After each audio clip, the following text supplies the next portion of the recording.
the show. Definitely. Like and subscribe on YouTube. We release these shows on YouTube. Like and subscribe. And listen your own. That's exactly what I was going to say. Watch it, download it, podcast it, whatever your preferred method is. Smash and subscribe. Smash and subscribe and like and love and share.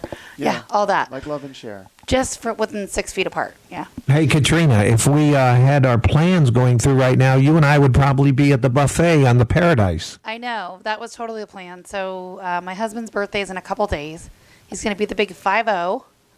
And my son's birthday is 3 days behind him. And we were on track to leave for a cruise yesterday. So we were supposed to be on that ship right now. Yeah, you know where the ship is. Where?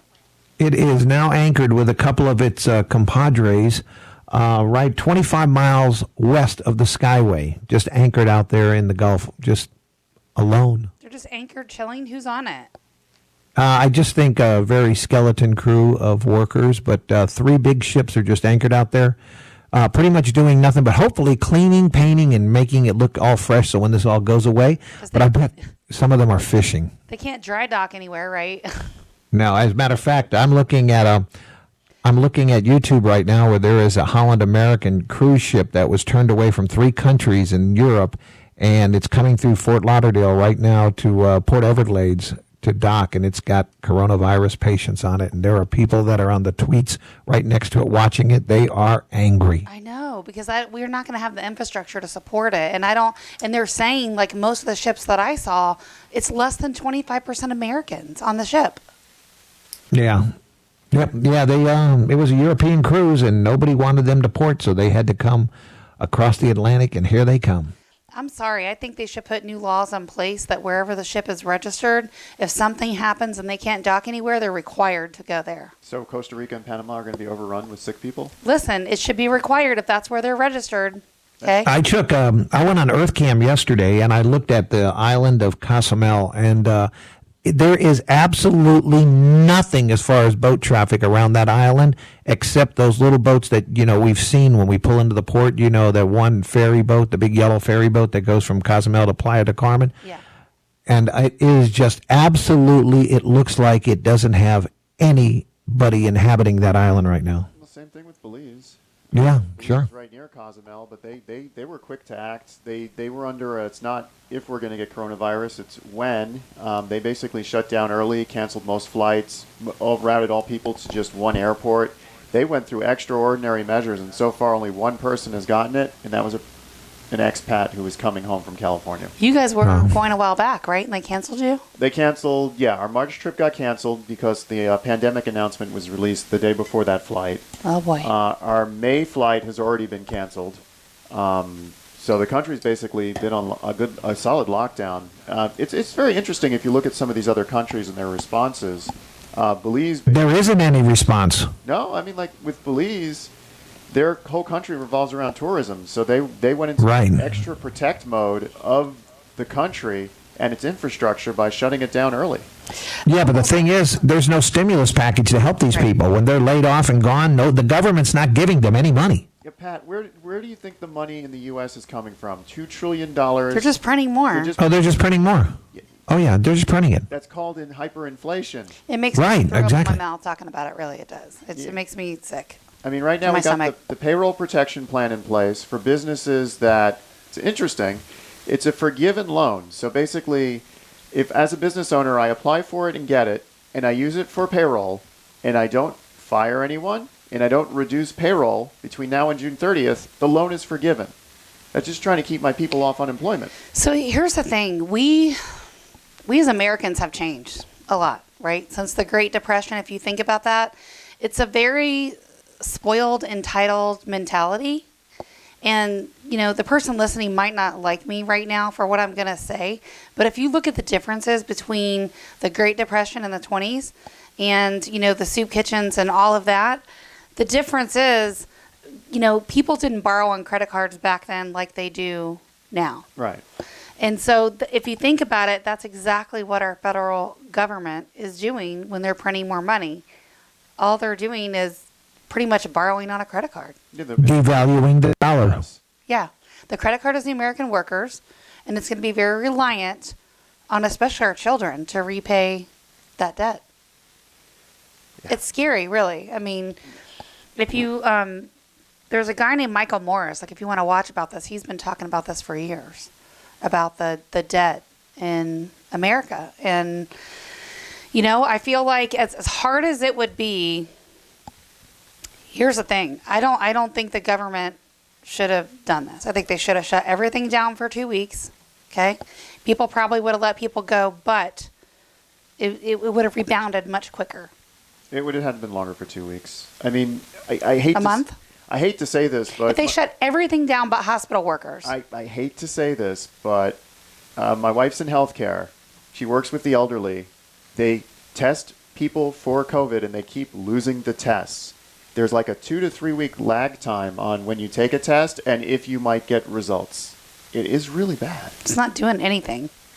But we just don't have a true handle on how many people are actually sick. And it angered me yesterday because I was in Fort Myers and Naples doing essential services. The Publix was overrun with people. I was in subdivisions of elderly people who are supposed to be sheltered in place, and they're having community picnics. We're not following these rules that are in place anyway. The problem is too much stuff is open, right? I don't think grocery stores should be open. I think you should be required to red lines, get everything that you need online, and you can pick it up. Yeah, by drive delivery or drive through. That's what they should do, is hire more delivery drivers. All the Uber drivers, right, should just work temporarily for the supermarkets and deliver what you've ordered. Yeah, and I mean, I sometimes see cashiers at a Publix or Winn-Dixie wearing gloves. Sometimes I don't. I question if wearing gloves, is that helpful if you've got the same pair of gloves and you're doing all those transactions versus, well, picking up my produce and sliding at scan register. I mean, our measures, I often go back to Breaking Bad, the TV series. There's an episode where Mike, if you watch the show, is talking... Which clearly I don't. We know that. Which is talking to Walt, and basically Walt's the kingpin. And he's going to do something, but he wasn't going to do it all the way. And the episode's actually called Half Measures. And there's a great piece... Exactly what we're doing right now. In that show. And it's like, if you do a half measure, you end up hurting yourself much more in the long run because you get all the bad effects of what you're trying to avoid, and then you get all the bad effects of actually doing something halfway. And we are in the midst of a half measure right now. So, you know, one of the things I wanted to talk about is, how does COVID-19, right, or the coronavirus, how does this compare to the last pandemic and some other pandemics we've had in the past, right? So I pulled some information on the H1N1 or the swine flu. What, do you have it memorized? You're like skadooting it away. Oh, no, I already know. So, you were reading this? Yeah, well, I was pulling pieces off of it. Okay, no, there's H1N1, there's H5N7, then there's H2N2 and H2N3. Those are the big ones. So, and this is interesting, a little bit of conflicting information, isn't it? Swine flu. Yeah. Oh, no, it's about the same. Yeah.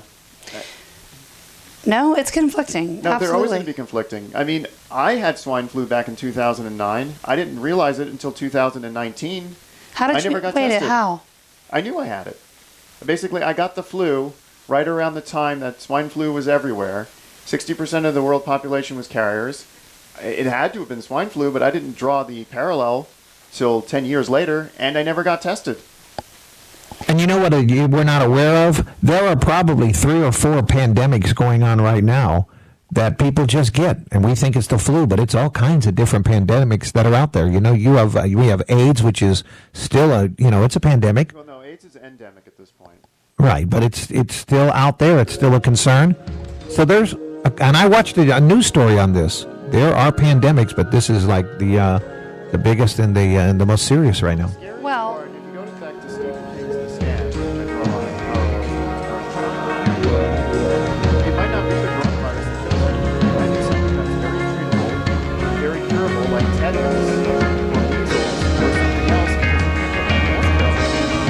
So we're going to actually talk about some of the stats direct from the CDC, and we'll talk about how this one stacks up to the swine flu and even the Spanish flu, right, back in the 20s.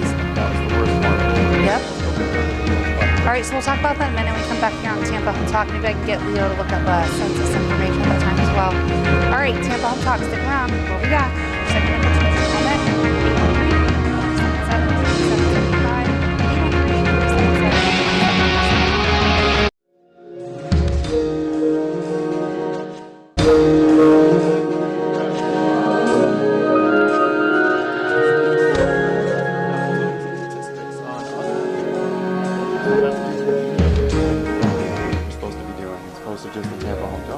That we do. Well, people are talking about it, right? So we want to put it in perspective. Well, do you want to start with the worst global pandemic of the century? Well, I mean, here's the thing. Let's talk about just the general flu, shall we? Well, the general flu is... So every year the general flu kills between 12 and 61,000 people. in the U.S. I think that's... No, that's the U.S. Yeah, it is U.S. Yeah, so I mean, the flu on a daily... Not a daily, but the flu on a yearly basis is pretty vicious. Yeah, so that just put that into perspective, right? Because right now, COVID-19 has 5,926. So half a low flu. Yeah, so right now that's right in line with the normal amount of U.S. deaths from the flu. The difference is the way media is sharing it and the way everything is just being exposed and kind of hyped up. Hospitalization every year, about 140,000 to 810 just for the flu. And the people that catch it, 9.3 million to 45 million every year in the U.S. That's why it's important to get your flu shot every year. I mean, I get mine when they give me a Publix gift card when I do it. So I'm like, oh, okay, I'll get it done. Yeah, I don't get the flu shot. You should. And I just don't believe in it. I probably should, right? Because I get allergy shots. Are you an anti-vaxxer? No, I just don't think injecting yourself with the flu to not get the flu makes sense. You got to make them antibodies. Yeah, but you just can get the flu just by doing that. They're dead. Flu. So let's talk about this compared to the swine flu. I mean, the swine flu was right after World War I. It killed... No, the swine flu, not after World War I. No. The swine flu was the last one we had. Sorry, I was thinking the Spanish flu. The swine flu was 2009. I only know that because I had it, and it was the same time Final Fantasy 13 came out, and I was playing that during my recovery. And so what's the stats from the swine flu? I mean, this was 2009 to 2010. Oh, there were about 60 million cases in the U.S. with about 13,000 deaths. Yeah. So that was the swine flu. And I mean... So COVID-19, we got less than 6,000 just reported in the U.S. Yeah. And I mean, that's as of April of 2009 to April 2010. So, I mean, the data's... Yeah, that's the whole flu season. So if we actually are counting... we're kind of broken up with this one. Could we say April of 2019 to April 2020? I mean, well, the reality is we won't know till it's all done, however it's reported from the CDC. Yeah. Right? Because that's however they report it, be the same way they're reporting it there. But all I'm saying is I think it's going to be comparable, right? And our whole world didn't shut down. But for whatever reason, this has just made bigger news. It has made bigger news, but a lot of the people who have said that our economy is more important than our health are coming under heavy attack by other outlets and stuff. I don't think we want to go there. Yeah, let's not. Let's just continue to chat about some of the other ones we have. Let's talk about the Spanish flu. Let's talk about the... Well, you're skipping because there's other ones too. We got to talk about the big one first. We got to talk about... Then we should have started at the bottom and went up. Big one, yeah. Start at the bottom. You mixed up the swine flu with the Spanish flu. Because I wanted to start with the big one. The Spanish All right, flu, jump in. Spanish flu, right after World War I, killed more people than World War I and World War II combined. The Spanish flu infected nearly a third of the world population. And we had almost 700,000 deaths in the U.S. And we're pulling some census data to find out what percentage of the U.S. that was. But I mean, that's a lot of people. 700,000 is what? 15% of the U.S. population now? It had to have been substantially larger back then. I'm still looking to see. It's not on this paperwork that I have. So I'm going to look that up while you keep chatting. Yeah, I just we have the Asian flu, the Hong Kong flu, and that's not me being racist. That's the actual two names that they called these flus back in the 1950s and 60s. They were H3N2, H2N2. So here we go. In 1920, the population, let me just jot this down so we can keep into perspective. was A million- 106,461,000 people. And 675,000 of them died. That can't be right. According to this statistic, more than half the U.S. population was killed in 1918. I don't think that. I think we have some Well, bad let me information see here. Hold on. This is popping right up on Google, so apparently it's not right. Let me see if I can get it from U.S. Census. Are you getting it from Wikipedia? No, Yeah. I'm not. We'll find it. So we had the Asian flu. We had the Hong Kong flu. And a lot of those Asian-type flus stayed in Asia, and they didn't really impact the U.S. as much. But, I mean, even the Hong Kong flu in the late 60s, again, right after Vietnam, so you got to think people are picking up. Wasn't the Korean War in the 50s? Sounds about right. Yeah, so after the Korean War, we had the Asian flu in the U.S. After the Vietnam War, we had the Hong Kong flu in the U.S., if I got my dates correct. So it seems we're carrying this stuff back to the U.S. after these conflicts. They weren't wars. This is actually correct.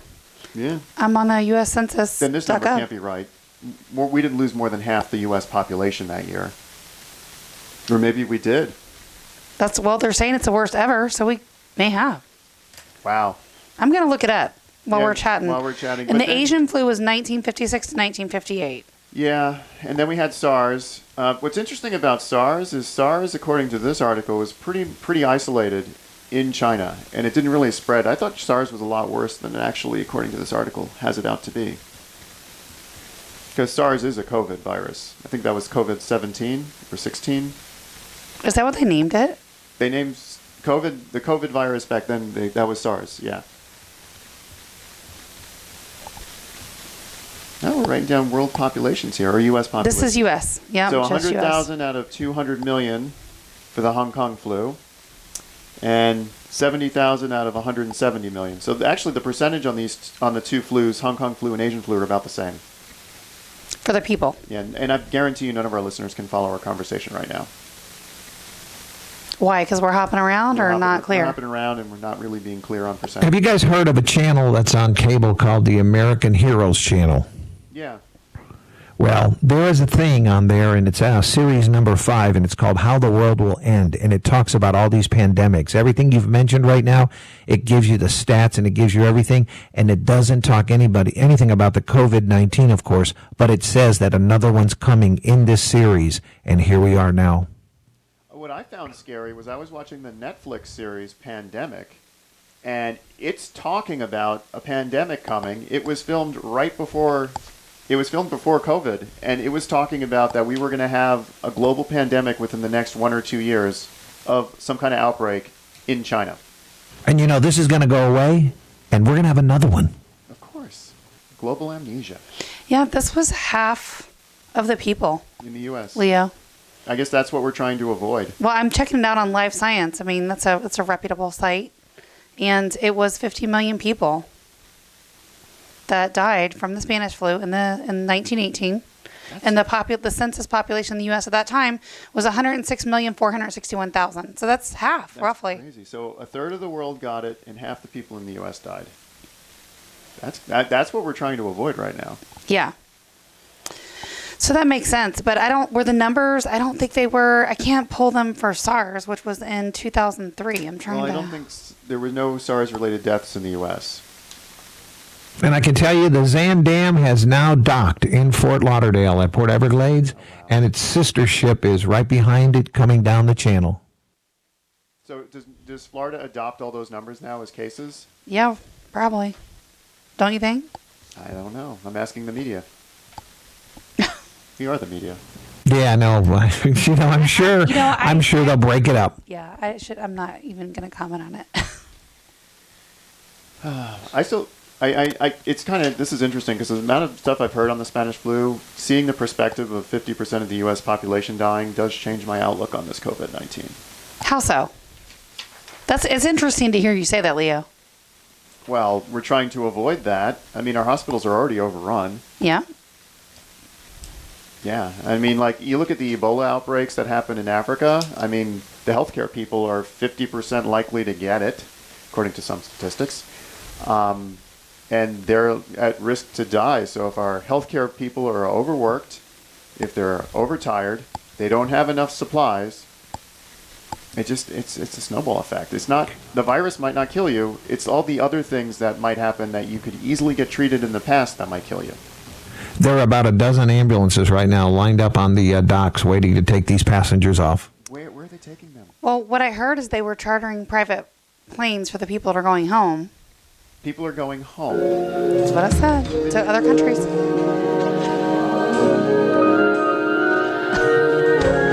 But they're going through Fort Lauderdale first.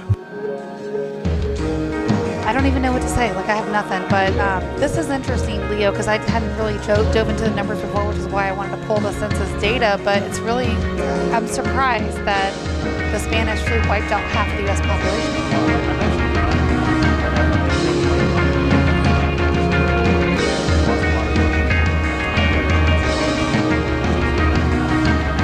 I have some more information for sure.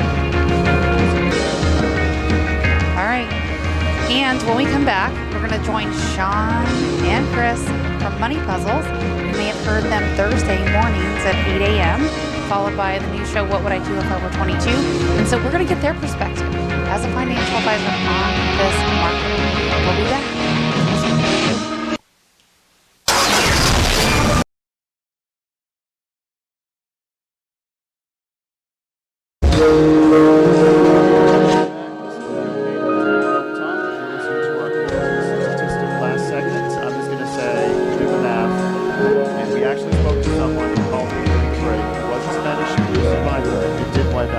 Of the U.S. population. Yeah, it's like 100 years old. Yeah, that was crazy. But the other two flus, the Asian flu and the Hong Kong flu, we're looking at 0.04% death rate. So, I mean, COVID is much larger than 0.04%.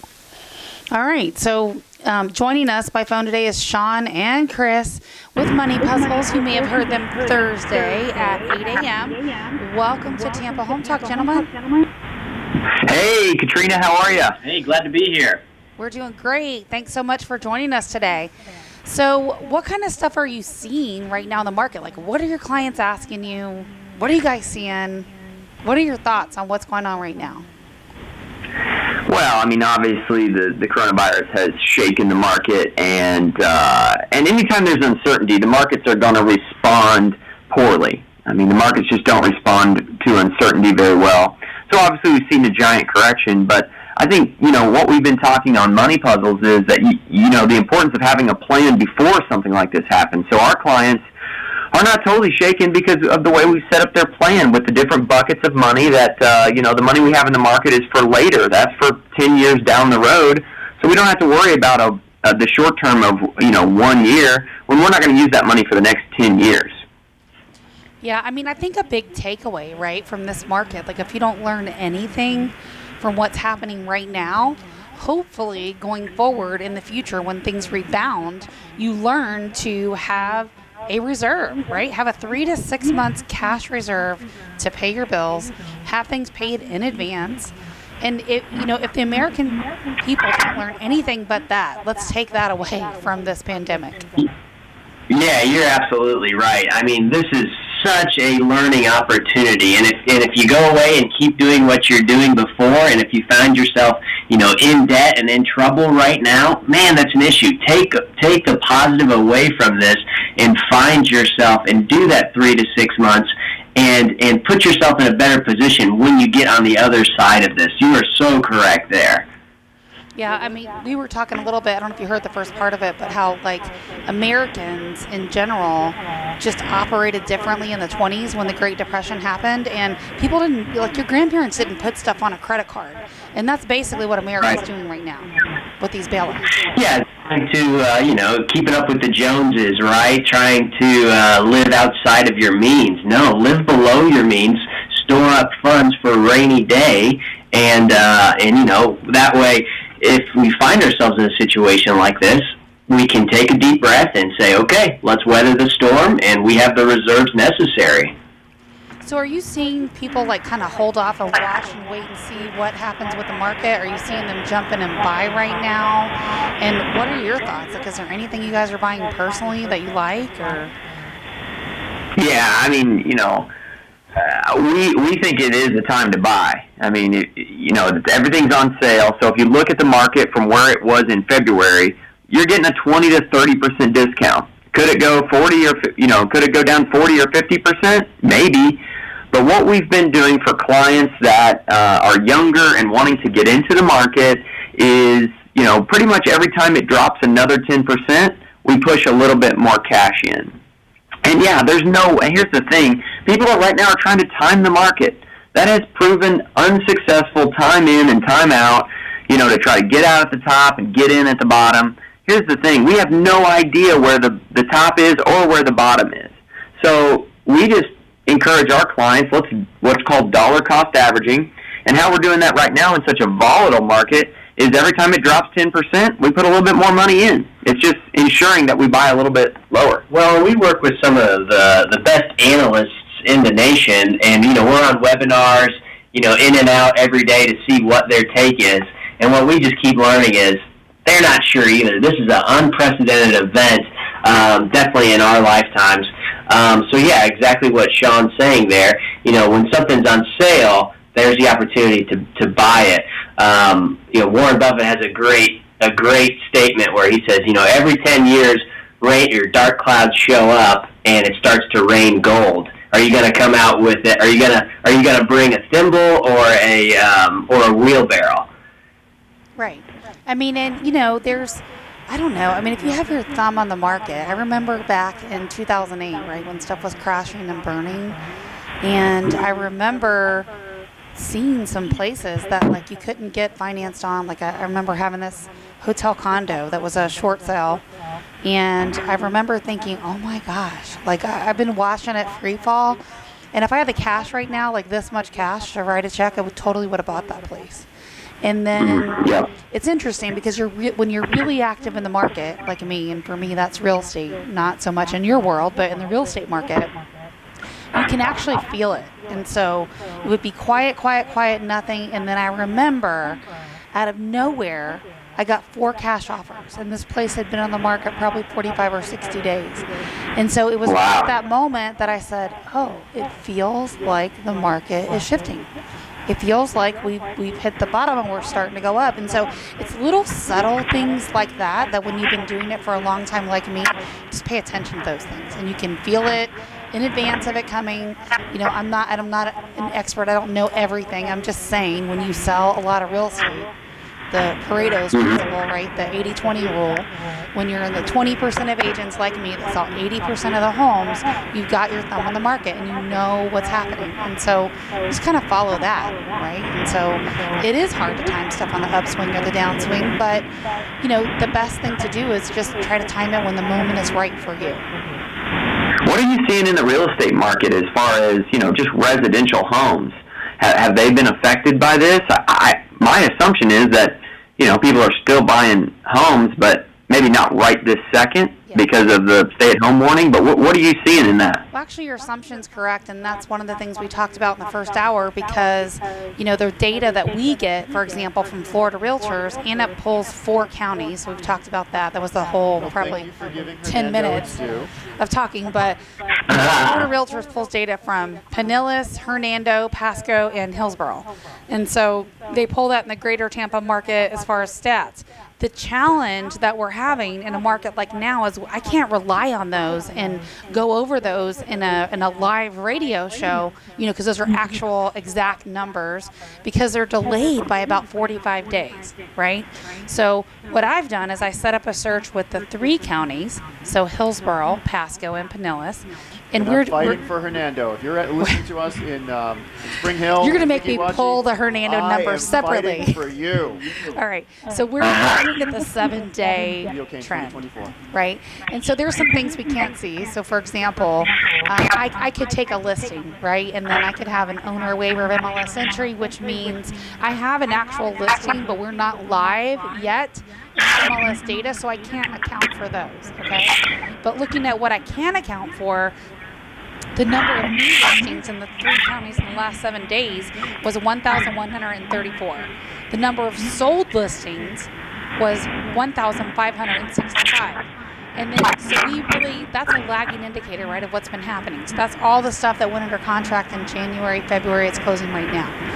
And so the pending home sales, and this week is the first week that this number has been a little bit lower, not neck and neck, but pending home sales, meaning they got a contract on an active listing, 1,083, where our new listings are 1,134.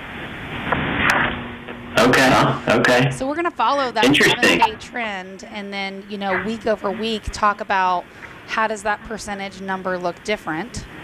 And then we are going to basically just, share that on the air. And we know there'll be a few things, right, that are not accounted in there, but it's going to be the best, most accurate, fastest data you can get without waiting 45 days for the stats we get from Florida Realtors. So to answer your question, I just wonder. to answer your question, Yeah, no. Stuff is still moving and selling. That's the numbers on the stats. And essentially what we're doing as agents is taking precautions. So I was talking about in hour number 1 how we literally have hand washing stations we purchased. I'm waiting for those to come in this weekend. I have 4 properties I'll be in today that are going to be listing. And so that's going to add to this number you'll see, right, in the coming weeks ahead. But basically, we are wearing masks and gloves and have hand sanitizer and not touching everything possible. And when we leave, we're disinfecting anything that we did touch.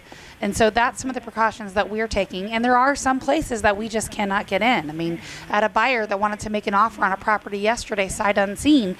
And that's what we call a blind offer. And a lot of times listing agents and sellers will not take a blind offer. And so I had to call the listing agent to chat about it. And they already had one offer. We're expecting another offer.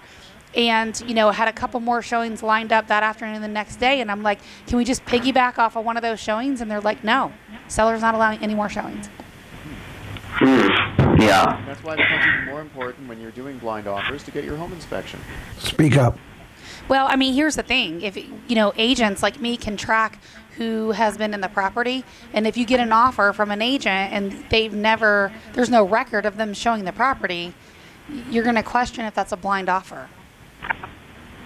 Yeah.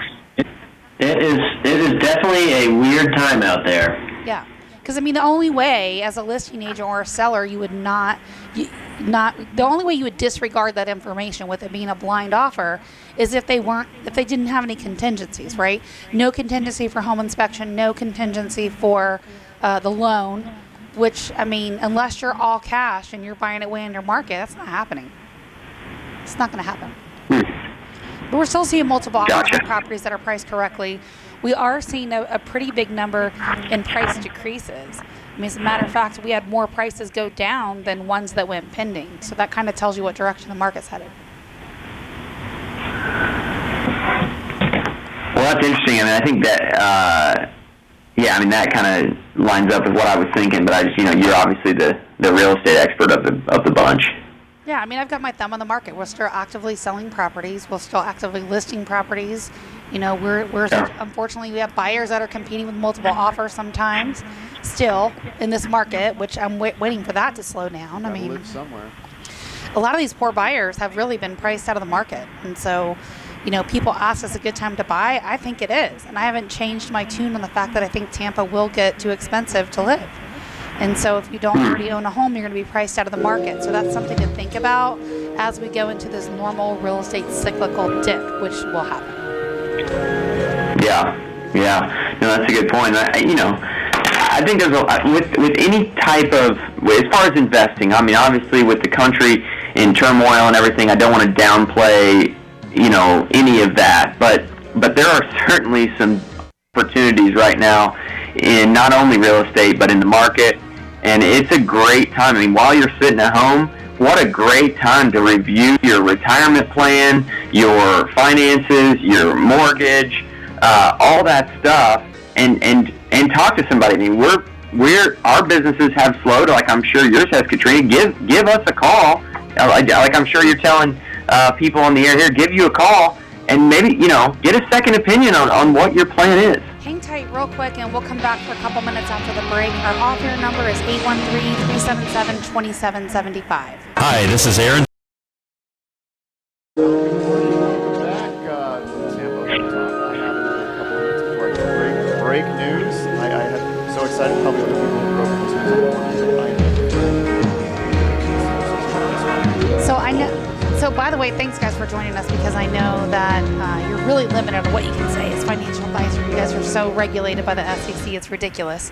As a matter of fact, financial advisors won't even do a live radio show just because of that. There's a lot of risk involved. You guys are definitely one of the more strenuous industries that we've had on the air.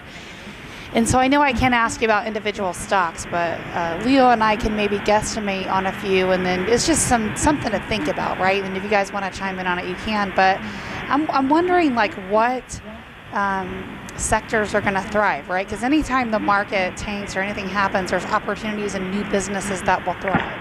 So I don't know. I want to say anything like biomedical, anything that is technology, conferencing related, grocery stores. I think a lot of people have said they think their stocks are going to go up and then drop, but I don't know if they will. Well, we'll see. I mean, that time will tell. But I think for the average investor, I mean, a lot of folks out there are not comfortable buying individual stocks. I mean, we could sit here and speculate on what stocks will be good and what stocks won't. And there are certainly certain sectors that will do better than others in a time like this. And I feel like, for most people, they can figure that out on what stocks will do better than others. It's a lot of risk to buy a single stock versus an index, right? It's a lot more risk. Exactly. And A lot more risk sometimes. yeah. Well, exactly. I mean, it becomes like gambling. The more risk you take, the more reward you could get. Also, the more money you could lose. So that's why we use more of a planning approach. We are, we're using managers, some of the largest research firms in the country to manage. I don't manage my own stock account. I'll buy a few stocks here and there as we call it a sandbox, like a little side where we can kind of play around. But my core of my retirement. Right? Yeah, but the core of my retirement, I do this for a living, and I let the experts manage it because I can't watch the market every day. I'm meeting with clients and developing plans. And that's an excellent point, but let me ask you a curious question. If you did want to play in the market and buy some individual stocks on whatever site you're using, do you have a suggestion on a percentage of your income that you should stay under? No, probably not a percentage, but, I would say whatever you can stomach potentially losing. Right? Yeah, for some people that might be $5,000. That might be, for other people, it might be $50,000 or $1 million. It's just what can you stomach, while also at the same time not jeopardizing your future. It's an excellent point. Here's the thing. I mean, the stock market technically is legalized gambling. And somebody like me, I love roulette. I love to play it. It's just fun. But it's still gambling, right? So if I walk in and put all my money on 11, that's the thing. I think it's going into it on the mindset that I'm going to play a game. I'm going to have fun no matter what happens. And if I lose all my money, then I just played a game and I did it to have fun.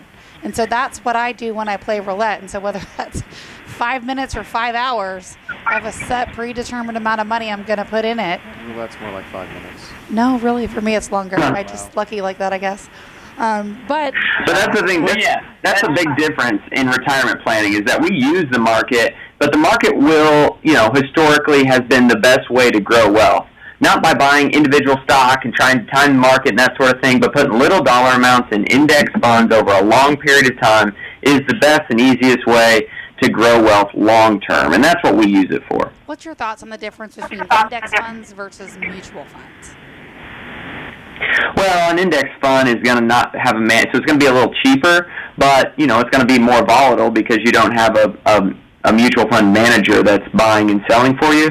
So, both are going to work good on a long-term standpoint. I'm not pro-mutual fund or ETF. Typically, if somebody has a lower risk tolerance, we're going to use mutual funds. If they have a higher risk tolerance and don't mind the volatility, we might use index funds or ETFs. Great. Excellent point. Thank you so much for joining us today on Tampa Home Talk, gentlemen. I appreciate your time and your input. And if you haven't yet heard Chris and Sean, tune in on Thursday mornings right here on Money Talk 1010 at 8 a.m. and you'll hear them give their half-hour show on what's going on in the market and their opinion and some thoughts. And look forward to hearing more of what you offer in the future. It's been excellent. Thanks so much for having us. Be safe out there. Yes, and stay home. All right. Final thought on the one you've been wanting to break. Okay. Move over. 813. This is his exciting news for the 2 hours. This is very exciting. I wish I had the new 3-digit number, but You know how we have 813 in Tampa and 727 in Pinellas? We are getting a brand new, spanking new 3-digit code. And that code comes out next year. They forecasted that we would run out of numbers, which doesn't surprise me at all, in 2022. So we needed a new number. We were one of 29 select cities to get a new number. Area code. Area code? It's a new number. Yeah, that's what I just want to make sure. New number. They understand you're talking about area code. Area code. I'm very excited about that. Great times we live in that we get new phone numbers, which makes sense because, quite honestly, I think my business, it all rings to one phone line, but I think we have like 80 numbers floating around out there. All these, you can get a number that's a specific, like on Facebook, we have a phone number. On Yelp, we have a phone number. Don't use Yelp. Is that CallRail? It's CallRail. Yeah. So we end up with like 50 to 60 numbers for one number. So it doesn't surprise me that we're running out of phone numbers. Also, if you think about it, the average person might have a work phone, might have a home phone, might have a home cell phone. That's 3 numbers for one person. Yeah, you're right. I thought I saw something that it was going to be like 823 or 833. I don't quote me on that, but I thought I saw that somewhere. Yeah, there's no mention of what that number is, but I'm excited. It needed to happen. Tampa, we have the Super Bowl coming. We have a new area code coming. We have a whole new downtown being built here in Tampa. Hernando has stepped up to the plate and is now considered part of the Tri-County area. You're 352, dude. Oh, 352? They're 352 in Hernando. They are 352. Yeah. All right. So we're supposed to run out of area codes sometime in 2022, and then they're saying it's going to last for how long?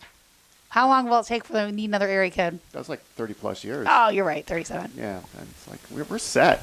I mean, this is a good time to be in Tampa. I actually want to be one of the first people. I want to have whatever 0000000 as my number. Oh, so you're going to get all the zeros when the area code launches? I won't have that option, but if I can, I'm going to fight for. I'm sure it's already taken. Yeah, it's probably. All right. I want that. Pat, do you remember when it was long distance to call from Hillsborough to Pinellas? Oh, of course I do. And then it went to 20 Yes. cents. Right, exactly. Then we got some bridges. I remember I was the 6th person in the city to get a cell phone. I remember when cell phone, it was $3 a minute. He had a brick in his car. And I remember that. And that was Quiet. this one episode that we have in the past 4 years, Pat. All right, this is Tampa Home Talk. We've had fun with you. Please give us some feedback on the show. Let us know if you like it, if you want more, if you want less of something, or you have an idea for a show. 813-377-2775 and 813-377-2775. Come where you live, or I'm going to fix it. Even in this market. Talk to home.